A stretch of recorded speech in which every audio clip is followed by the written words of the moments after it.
नमस्कार, आप देख रहे हैं सिर्फ सच टीवी। मैं हूं आपके साथ पायल सोनी। आइए देखते हैं अब तक की सुर्खियां। सीबीआई के बाद अब ईडी ने किया मनीष सिसोदिया को गिरफ्तार। कथित शराब घोटाले में मनी लॉन्ड्रिंग के आरोप में हुए गिरफ्तार। सीबीआई पहले ही कर चुकी है गिरफ्तार। देवेंद्र फडणवीस ने पेश किया महाराष्ट्र का बजट। किसानों के लिए किए बड़े ऐलान। सालाना किसानों को मिलेंगे 12,000 रुपए। 1 रुपए में होगा बीमा फसल। नेपाल के राष्ट्रपति चुने गए रामचंद्र पौडेल नेपाल कांग्रेस ने बनाया था उम्मीदवार। पूर्व प्रधानमंत्री केपी शर्मा ओली के उम्मीदवार सुभाष चंद्र नेमबाग को मिली हार। अहमदाबाद टेस्ट का पहला दिन ऑस्ट्रेलिया के नाम। पहले दिन ऑस्ट्रेलिया ने बनाए 4 विकेट पर 255 रन। उस्मान ख्वाजा ने जड़ा शतक। गिरावट के साथ बंद हुआ शेयर बाजार। सेंसेक्स 542 अंक गिरकर 59,806 पर हुआ बंद। निफ्टी 165 अंक फिसलकर 17,590 अंक पर हुआ बंद। लोकसभा चुनाव में अभी 1 साल का समय बाकी है, लेकिन चुनाव से पहले ही विपक्षी एकता की कोशिशें तेज हो चुकी हैं। विपक्षी एकता की कोशिशें अपने स्तर पर सभी दल कर रहे हैं, चाहे वो तेलंगाना के सीएम केसीआर हो या फिर बिहार के सीएम नीतीश कुमार। नीतीश तो कांग्रेस से आगे बढ़कर विपक्षी एकता की पहल करने की बात बार बार कह रहे हैं, तो दूसरी ओर कांग्रेस अध्यक्ष मल्लिकार्जुन खड़गे ने साफ कर दिया है कि बीजेपी के खिलाफ कोई दूसरा या तीसरा मोर्चा नहीं बनेगा, सिर्फ एक मोर्चा होगा और वो पहला मोर्चा होगा। चेन्नई में एम.के. स्टालिन के जन्मदिन पर हुए कार्यक्रम में उन्होंने यहां तक कह दिया कि कांग्रेस पार्टी पीएम पद की दावेदारी पर नहीं अड़ेगी। पहले विपक्षी एकता जरूरी है। विपक्ष के एकजुट होने के संकेतों के बीच अचानक ही तमिलनाडु से बिहारी मजदूरों की घर वापसी की खबरें आने लगी। दावे किए जाने लगे कि तमिलनाडु में बिहारी मजदूरों को निशाना बनाया जा रहा है। रेलवे स्टेशनों पर बिहारी मजदूरों की घर वापसी के वीडियो बनाकर सोशल मीडिया पर वायरल किए जाने लगे, जिसके चलते बिहार में महागठबंधन सरकार भी दबाव में आ गई। नीतीश कुमार ने तमिलनाडु के सीएम स्टालिन से बात की, लेकिन जब सच्चाई सामने आई तो सभी घटनाएं अफवाहें निकली। इसे लेकर तमिलनाडु के सीएम एम.के. स्टालिन ने कहा कि उत्तर भारत के कुछ बीजेपी नेताओं ने तमिलनाडु को लेकर गलत मंशा के साथ अफवाहों को साझा किया।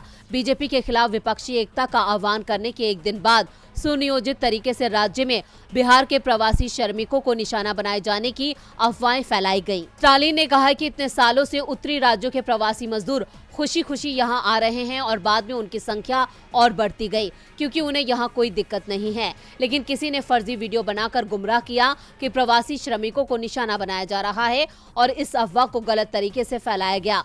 वैसे सिर्फ गलत सूचनाओं के सहारे ही विपक्षी एकता को कमजोर करने की कोशिश नहीं हो रही है। सीबीआई और ईडी का भी उपयोग किया जा रहा है। बीजेपी के खिलाफ मुखर तेलंगाना के सीएम के चंद्रशेखर राव की बेटी को दिल्ली के कथित शराब घोटाले में ईडी ने पूछताछ का नोटिस भेज दिया है। तो दूसरी ओर बीजेपी की मुश्किलें बढ़ाते रहे लालू यादव से भी सीबीआई पूछताछ करने में जुट गई है। लालू से 5 घंटे से ज्यादा समय तक सीबीआई ने दिल्ली में पूछताछ की। उनकी पत्नी और बिहार की पूर्व सीएम राबड़ी देवी से भी पूछताछ की गई। दावा किया जा रहा है कि इसके पीछे विपक्षी एकता को कमजोर करने की कोशिश है। राहुल गांधी का यूके की कैम्ब्रिज यूनिवर्सिटी में दिए गए लेक्चर की चर्चा अभी भी देश में चल रही है। बीजेपी लगातार दावा कर रही है कि राहुल गांधी ने ब्रिटेन में देश के खिलाफ बयान दिया है। केंद्रीय कानून मंत्री किरण रिजिजू ने तो राहुल गांधी को देश की सबसे बड़ी मुसीबत ही बता दिया। बीजेपी नेता रविशंकर प्रसाद ने भी राहुल गांधी पर निशाना साधा, लेकिन कांग्रेस ने बीजेपी के हर दावे की हवा निकाल दी है। कांग्रेस प्रवक्ता सुप्रिया श्रीनेत ने कहा है कि राहुल गांधी शेर की तरह दहाड़ते हैं, जिसका जवाब बीजेपी के पास नहीं है। बचने के लिए बीजेपी झूठ फैलाने में जुट जाती है। भारत जोड़ो यात्रा के वक्त भी बीजेपी ने झूठ फैलाने की कोशिश की, लेकिन बीजेपी का झूठ चला नहीं। इसके बाद राहुल गांधी का कैम्ब्रिज यूनिवर्सिटी में लेक्चर हुआ। ये लेक्चर 28 फरवरी को हुआ था, लेकिन बीजेपी नेता आज भी इसे लेकर झूठ फैलाने की कोशिश कर रहे हैं। लेकिन बीजेपी का झूठ चल नहीं पा रहा है। उनकी बातों पर कोई भरोसा नहीं कर रहा। बीजेपी जनता का ध्यान हटाने की कोशिश कर रही है। हम सवाल महंगाई का करते हैं तो जवाब में लहसुन और प्याज नहीं खाने की बात कही जाती है। सरकार से रोजगार को लेकर सवाल करो तो जवाब आता है कि पकोड़े तल लो। चीन पर तो पीएम मोदी ही कहते हैं कि हमारे देश में कोई घुसा ही नहीं है। चीन पर चर्चा को तैयार नहीं होते। एक उद्योगपति पर संसद में चर्चा कराने की बात कही जाती है तो साहब के हाथ कांपने लगते हैं। कांपते हाथों से वो पानी पीते दिखाई देते हैं। किरण रिजिजू को निशाने पर लेते हुए श्रीनेत ने कहा कि देश का कानून मंत्री ही कानून की धज्जियां उड़ा रहा है। पूर्व सूचना प्रसारण मंत्री भी झूठे दावे कर रहे हैं। इन लोगों का काम सिर्फ राहुल गांधी पर झूठे आरोप लगाना रह गया है। अडानी ग्रुप के शेयरों में जब भारी गिरावट आ रही थी तो नेशनल स्टॉक एक्सचेंज ने ग्रुप के 3 शेयरों को शॉर्ट टर्म सर्विलांस फ्रेमवर्क में डाल दिया था। इनमें ग्रुप की फ्लैगशिप कंपनी अडानी एंटरप्राइजेस भी शामिल थी, लेकिन अब ग्रुप की 3 कंपनियों को फिर से इस फ्रेमवर्क में डाल दिया गया है। इसकी वजह शेयरों में आई तेजी है। इनमें अडानी एंटरप्राइजेस, अडानी पावर और अडानी विल्मर है। एनएसई ने एक सर्कुलर में बताया है कि इन तीनों शेयरों को आज ही फ्रेमवर्क में डाल दिया गया है। अडानी एंटरप्राइजेस का शेयर करीब 1 महीने तक इस फ्रेमवर्क में रहा था और 1 दिन पहले ही उसे इससे निकाला गया था। एक दूसरे सर्कुलर के मुताबिक अडानी ग्रीन एनर्जी और एनडीटीवी को आज से लॉन्ग टर्म एडिशन सर्विलांस के स्टेज 1 से स्टेज 2 में डाल दिया गया है। शेयरों में भारी उतार चढ़ाव के मामलों में एक्सचेंज उन्हें शॉर्ट या long term additional surveillance frame में डाल देते हैं। निवेशकों को ये सट्टा बाजार से बचाने के लिए ऐसा किया जाता है। अडानी ग्रुप के शेयरों में आज भी तेजी बनी हुई है। इससे पहले 1 महीने से भी ज्यादा वक्त तक इनमें गिरावट रही थी, लेकिन हाल ही में कई पॉजिटिव खबरों के कारण ग्रुप के शेयरों में तेजी आई है। पिछले हफ्ते GQG पार्टनर्स ने ग्रुप की 4 कंपनियों में जमकर निवेश किया था। साथ ही ग्रुप ने 7,374 करोड़ रुपए के कर्ज का समय से पहले भुगतान करने की घोषणा की थी। इससे ग्रुप के शेयरों में तेजी आई और उसका मार्केट कैप 9 लाख करोड़ रुपए के पार पहुंच गया। बुधवार को अडानी ग्रुप के सभी शेयरों में तेजी रही। अडानी एंटरप्राइजेस का शेयर करीब 3% के साथ बंद हुआ, जबकि 5 शेयर 5% का अपर सर्किट छू गए। इनमें Adani green energy, Adani power, Adani Wilmer, Adani transmission और अडानी टोटल गैस शामिल है। इससे पहले अडानी ग्रुप के शेयरों में गिरावट के कारण एनएसई ने 3 फरवरी को ग्रुप के 3 शेयरों को सर्विलांस फ्रेमवर्क में डाल दिया था। इनमें अडानी एंटरप्राइजेस, अंबुजा सीमेंट्स और अडानी पोर्ट्स शामिल है। अंबुजा सीमेंट्स और अडानी पोर्ट्स को पिछले महीने ही इस फ्रेमवर्क से हटा दिया गया था, जबकि अडानी एंटरप्राइजेस को हाल ही में इससे बाहर किया गया था। देश के उपराष्ट्रपति और राज्यसभा के सभापति जगदीप धनखड़ ने अपने पर्सनल स्टाफ से 8 अधिकारियों को 20 संसदीय कमेटियों में नियुक्त किया है। उपराष्ट्रपति ऑफिस और राज्यसभा सभापति के ऑफिस से 4 अधिकारियों को इन कमेटियों में जोड़ा गया है।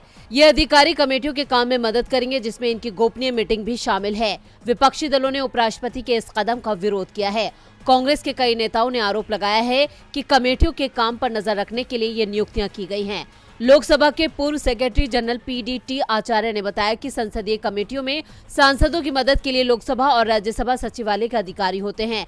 स्पीकर या सभापति अपने पर्सनल स्टाफ को कमेटियों में नियुक्त नहीं कर सकते हैं। इससे पहले ऐसी नियुक्तियां कभी नहीं हुई हैं। कांग्रेस सांसद मनीष तिवारी ने कहा कि उपराष्ट्रपति राज्यसभा के पदेन सभापति हैं, वो उपसभापति की तरह सदन के सदस्य नहीं हैं। वो अपने पर्सनल स्टाफ को संसद की स्टैंडिंग कमेटियों में कैसे नियुक्त कर सकते हैं? क्या ये संस्थागत विनाश जैसा नहीं होगा? राज्यसभा में कांग्रेस के चीफ व्हिप जयराम रमेश ने कहा कि वो इस मुद्दे को उपराष्ट्रपति के सामने उठाएंगे। उन्होंने कहा कि मैं समझ नहीं पा रहा हूं कि इस कदम के पीछे का मकसद और जरूरत क्या है। राज्यसभा की सभी कमेटियों में सचिवालय का योग्य स्टाफ मौजूद है। ये कमेटियां राज्यसभा की हैं, ना कि सभापति की।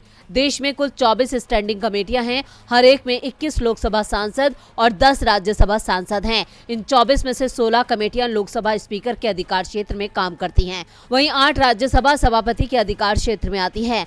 ज्यादातर बिल्स को सदन में पेश करने के बाद विस्तृत चर्चा के लिए इन कमेटियों के पास भेजा जाता है। कांग्रेस ने इसको लेकर अपना विरोध जताया है और इससे साफ है कि ये मुद्दा और तूल पकड़ सकता है। खबरों में बने रहना पीएम मोदी की आदत बन चुकी है। अपनी इस आदत से मजबूर पीएम कभी-कभी अपनी ही सरकार की मुश्किलें बढ़ा देते हैं। भारत और ऑस्ट्रेलिया के बीच बॉर्डर गावस्कर ट्रॉफी के चौथे टेस्ट मैच से पहले पीएम मोदी और ऑस्ट्रेलियाई पीएम एंथनी अल्बनीज अहमदाबाद पहुंचे, जहां दोनों को नरेंद्र मोदी क्रिकेट स्टेडियम में लैप ऑफ ऑनर दिया गया। अब इसको लेकर कांग्रेस ने पीएम मोदी की घेराबंदी कर दी है। कांग्रेस ने कहा कि प्रधानमंत्री की आत्ममुक्ता चरम पर है। वहीं बीजेपी ने इसे क्रिकेट डिप्लोमेसी करार दिया है। कांग्रेस महासचिव जयराम रमेश ने एक ट्वीट किया और कहा, अपने जीवन काल में जिस स्टेडियम का नाम अपने खुद के नाम पर रखा है, उस स्टेडियम में लैप ऑफ ऑनर ले रहे हैं। ये आत्ममुक्ता की पराकाष्ठा है। वहीं बीजेपी IT सेल के प्रमुख अमित मालवीय ने कांग्रेस पर पलटवार करते हुए इसे क्रिकेट डिप्लोमेसी करार दिया है। पीएम मोदी और अल्बनीज ने भारत और ऑस्ट्रेलिया के बीच दोस्ती के 75 साल पूरे होने के अवसर पर विशेष रूप से डिजाइन की गई गोल्फ कार पर पूरे मैदान में लैप ऑफ ऑनर लिया। दोनों नेताओं ने अपनी अपनी टीम के कप्तानों रोहित शर्मा और स्टीव स्मिथ को टेस्ट कैप सौंपी। दोनों ही देश के खिलाड़ियों से मुलाकात की। इस दौरान भारत और ऑस्ट्रेलिया के राष्ट्रगान भी बजाए गए। इसके बाद दोनों प्रधानमंत्रियों ने नरेंद्र मोदी स्टेडियम में हॉल ऑफ फेम संग्रहालय का भी दौरा किया। अहमदाबाद पहुंचे अल्बनीज ने कहा कि उनके देश और भारत ने ऑस्ट्रेलिया भारत शिक्षा योग्यता मान्यता तंत्र को अंतिम रूप दिया है। राजनीति में कभी कोई किसी का स्थायी दोस्त और स्थायी दुश्मन नहीं होता। कब कौन किसका साथी बन जाए कुछ कहा नहीं जा सकता। महाराष्ट्र में ही 25 साल तक अपनी दोस्ती की ट्रेन को सियासी पटरियों पर दौड़ाने वाले उद्धव और बीजेपी एक झटके में एक दूसरे का साथ छोड़ देंगे, किसने सोचा था। इस दोस्ती को टूटे कई साल गुजर गए हैं, बावजूद इसके बीजेपी एक बार फिर गठबंधन की उम्मीद में बैठी है, लेकिन उद्धव गुट ने उसे जोरदार झटका दिया है। संजय राउत ने कहा है कि बीजेपी से माफी मांगी किसने है, किसी ने उनसे ये नहीं कहा कि हमें माफ कर दो, इसके बदले उन्हें माफ किया जाए कि नहीं ये हमें तय करना है। जिस तरह से उन्होंने महाराष्ट्र के हित के लिए और मराठी मानुष के स्वाभिमान के लिए काम करने वाली हिंदूवादी पार्टी को फोड़ा है, ये महाराष्ट्र के साथ धोखा है। उन्होंने जिस तरह का गुनाह किया है राज्य की जनता ये कभी नहीं भूलेगी, बीजेपी को कभी माफ नहीं करेगी। इतना ही नहीं, उन्होंने ये भी कहा कि राजनीति में मतभेद होते रहते हैं, बाद में लोग उन्हें भुला देते हैं, लेकिन उन्होंने बाला साहेब ठाकरे की पार्टी तोड़ी है, इस पार्टी को चोरों के हाथ थमा दिया है, जनता ये कभी माफ नहीं करेगी। मैं साफ साफ बता दूं कि बीजेपी से अब कभी दोस्ती की कोई गुंजाइश नहीं है। संजय राउत की ये टिप्पणी बीजेपी नेताओं के बयान से मिले संकेतों के बाद सामने आई है। दरअसल उत्तर भारतीयों की एक सभा में होली के दिन देवेंद्र फडणवीस ने कहा था कि उन्होंने विरोधियों से बदला लेने के लिए यही किया है कि उन्हें माफ कर दिया है। वहीं बीजेपी प्रदेश अध्यक्ष चंद्रशेखर बावनकुले ने कहा था कि मनभेद और मतभेद भुला कर आओ, महाराष्ट्र के हित के लिए साथ काम करे। इसके बाद यह चर्चा होने लगी थी कि बीजेपी एक बार फिर ठाकरे गुट से दूरियां कम करने की कोशिश में लग गई है। इन्हीं कोशिशों को आज संजय राउत ने जोरदार झटका दिया है, जिससे उसके 2024 में होने वाले चुनाव को लेकर बुने सपने चकनाचूर हो सकते हैं। आने वाले अप्रैल महीने में आपको गर्मी परेशान कर सकती है, क्योंकि हो सकता है कि बिजली कटौती के चलते आपका एसी, कूलर या पंखा रात में ना चले। मार्च के महीने से ही देश में तापमान बढ़ने लगा है, जिससे यह अनुमान लगाया जा रहा है कि बीते साल की तरह इस साल भी बिजली की भारी मांग देखने को मिल सकती है। लेकिन मुश्किल यह है कि कोयले से चलने वाले नए पावर प्लांट के जोड़ने में देरी हो रही है, जिससे हाइड्रो पावर के उत्पादन की क्षमता में कमी आना तय है। ऐसे में बिजली की बढ़ती मांग को पूरा करने में इस गर्मी के मौसम में दिक्कतें आ सकती हैं, जिससे लोगों को भारी गर्मी के बीच बिजली कटौती का सामना करना पड़ सकता है। खबरों के मुताबिक दिन में सोलर पावर के चलते बिजली की बढ़ती मांग को पूरा करने में मदद मिली है, लेकिन कोल बेस्ड पावर प्लांट की कमी और हाइड्रो पावर के जरिए बिजली के उत्पादन में कमी के चलते रात के दौरान जब सोलर बिजली नहीं होती है तब बिजली कटौती का संकट हो सकता है। Federal grid regulator grid control of India के इंटरनल रिपोर्ट के मुताबिक नॉन सोलर समय में आने वाले अप्रैल 2023 में पीक डिमांड के मुकाबले में 1.7% कम बिजली उपलब्ध होगी। दरअसल मांग आपूर्ति में भारी अंतर के लिए कोल बेस्ड पावर प्लांट के कंस्ट्रक्शन में देरी है। सेंट्रल इलेक्ट्रिसिटी अथॉरिटी के डेटा के मुताबिक 16.8 गीगावाट की क्षमता वाले 26 कोल बेस्ड पावर प्लांट का कंस्ट्रक्शन 1 साल की देरी से चल रहा है, तो कुछ पावर प्लांट ऐसे भी हैं जिनके तैयार होने में 10 साल से ज्यादा की देरी हो चुकी है। इसको लेकर सरकार की सुस्त चाल जिम्मेदार है। ये तो थी अब तक की सुर्खियां। अगली अपडेट के लिए जल्द ही हाजिर होंगे, तब तक के लिए नमस्कार।